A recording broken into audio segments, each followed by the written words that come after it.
What's up mga tol? For today's video, share ko sa inyo kung paano i-transfer yung ating pera papunta sa ating GCash account.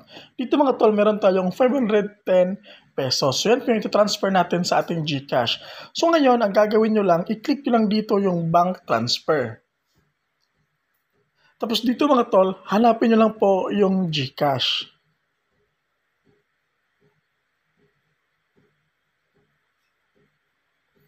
Ayan mga tol, GCash Exchange. Click nyo lang yan.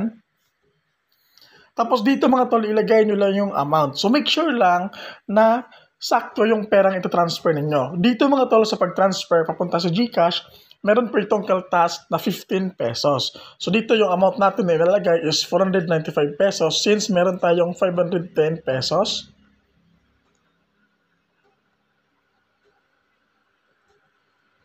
Tapos dito sa purpose mga tol, lagay nyo lang fund transfer.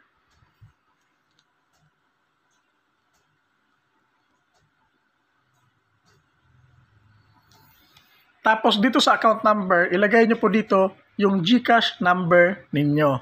Tapos dito sa account name mga tol, syempre, yung name nyo po na gamit ninyo sa inyong GCash account. So after nyo ma-fill upan lahat, click lang itong continue. So dito mga tol, confirm transaction. So meron siyang transaction fee na 15 pesos. So after nyo ma-review lahat at okay na, click nyo lang itong transfer now. So meron tayong ma-receive na OTP and after, click nyo lang itong verify. So mga tol, you're almost there. We're now processing the bank transfer to account ending number. Tapos click nyo lang itong done. So mga tol, nag-zero balance na tayo. So ibig sabihin na transfer na siya sa ating GCash. So ngayon, open nyo lang yung GCash account ninyo. So dito mga tol, makikita niyo available balance 495 pesos. So ibig sabihin na-receive na po natin siya.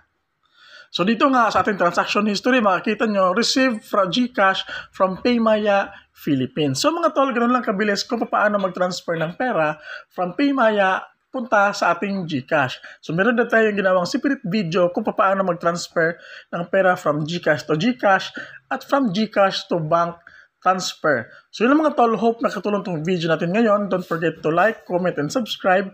God bless po sa ating lahat.